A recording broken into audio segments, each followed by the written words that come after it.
What's up, guys? Synthetic Division here. So, I just got a new Bitaxe. This is the 650 Duo from Satoshi. So, I decided why not do my step by step instructions on how to set one up. A couple of pre steps, go ahead and get a power supply set up. I've got one right here. And then on top of that, get your Bitcoin address, your wallet address, put on your clipboard on your phone already. So, mine is already there. So, let's go ahead and we're going to plug the device in.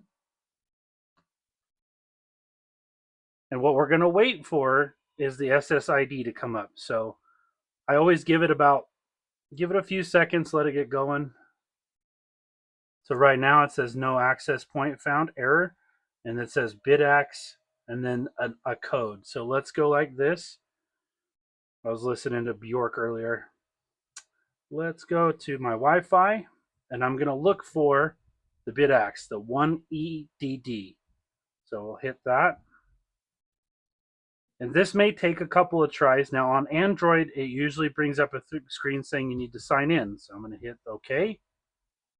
And then we'll just go like that. And there we go. So on this one, this is your chance to name it. So I'm going to say 650 Duo so that it doesn't get mixed up with the rest of the gammas that I have. Duo. Okay. And so right here, you have the option to scan for your Wi-Fi address. And it'll look through all the Wi-Fi addresses. So just make sure you select the right one. I'm going to select this one. And then it's going to ask for the password. Now, a couple of tips on this screen. If you autofill from right here, like just down there, watch for the space on the end. It will cause you not to connect. So I'm going to pull this out of screen and type in my Wi-Fi password real fast. And then always double check the spelling of your Wi-Fi password. So, okay. So now it's going to restart the device. And it should kick you out as soon as you hit restart. So bang. Restart, kicks me out automatically. Okay, so now you're going to watch the front of this real fast and wait for an IP address to show up. Make sure you're on the same network that you are with this. Example, I'm on the same network with mine. So this one says 192.168.1.179. So I'm going to come over here and I'm going to go right here on my phone. I'm going to go 192.168.1.179. And we got two dots there. Don't do that. That will make it to where you won't be able to log in. So and we'll hit enter. And there we are. We're at AxeOS. So a couple of things that I'll do. First thing I check real quick is I check all of my settings and then I just go ahead and go right over to the pool config. And they've already got it set to public pool. So I'm just going to remove this and paste my own Bitcoin address. Okay, now once I've done that, I just go ahead and I do the same thing right here.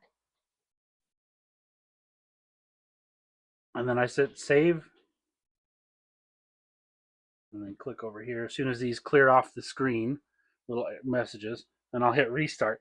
Now, I make all my adjustments via the pool and stuff on my desktop PC, but I found that this way, I like to do this, at least get my address in there, and then I'll make all my adjustments later on in the pool.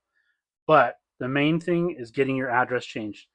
In the small, super small chance that you actually hit a Bitcoin block with their wallet address, that would kind of suck because you totally miss it. So, out of good faith, I just change it really fast. That way, look, it may never happen, but I don't, I never say never, they say. So, then I just start to look through everything. Couple of things I look at: power draw. So 24.9 watts, 25 watts. That's pretty neat. Look at the efficiency, 15.35. That's actually very efficient. It's it's a dual chip setup, so that's kind of cool. But I always check my input voltage to make sure that the power supply I'm using is not putting too much voltage in, especially when it's not overclocked. And then I check my ASIC temps. And it looks like, so the voltage regulator is fairly warm at 67 degrees Celsius, so we'll be adjusting that. And it's probably because it's sitting on the flat on its back, so it's radiating heat from this right here. And I think we'll be okay. And I've got the stand right here. This is the stand it came with. And I'll probably actually just pick it up and set it in its stand for now. That way we're not cooking the back of it. It's getting some air back there.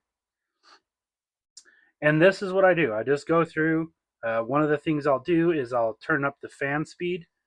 I always set mine to a minimum of 40%. So we'll go settings and see what they have the fan speed set at. So they have the minimum fan speed set down. So we'll move this up, put it about 40. 42 is fine. We'll hit save.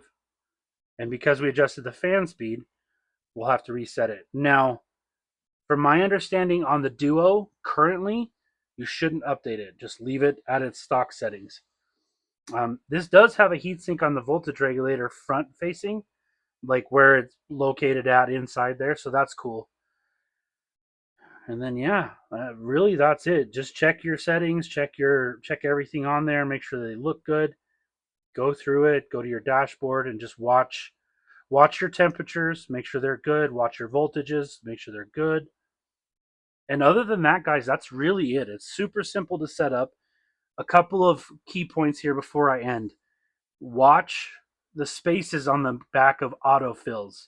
So when you autofill even your addresses and stuff like that, or your pool information, make sure there's no spaces on the end. It will screw up how it connects to the pool. So, but other than that, it's really it. Get your wallet address, have it ready, have a power supply ready and handy. Now, of course, if you've been familiar with my channel, mine will be going into a different room, but I like to set them up here right in my office before I move them off to the other room. And then that's really it, guys. That's what I do. Pretty straightforward. If you have any questions, please feel free to hit me up or ask questions in the comments. If this was helpful to you, leave a like. I'm really trying to get some of this tutorial stuff in so that it might be helpful to somebody. Um, Other than that, guys, I think we're good. Like I said, I'll go back on the computer. I'll punch in that same address and I'll adjust my pool settings there. But right out of the gate, get your Bitcoin address put in. I mine to Mining Dutch as far as a solo pool. And then I also mine to the BTC Jellyfish Coin Discord and their pool. So that's one of the other ones I go to. But anyways, guys, I think that's it. That's really all it is to set it up. Have a Bitcoin address ready, have a power supply ready, watch your thermals. Really, that's it. So, anyways, guys, thanks for watching the videos. Uh, any bad experiences with setting up a Bitaxe? Leave me a comment. I want to know about it. Maybe I can figure out how to help you. Peace out, guys.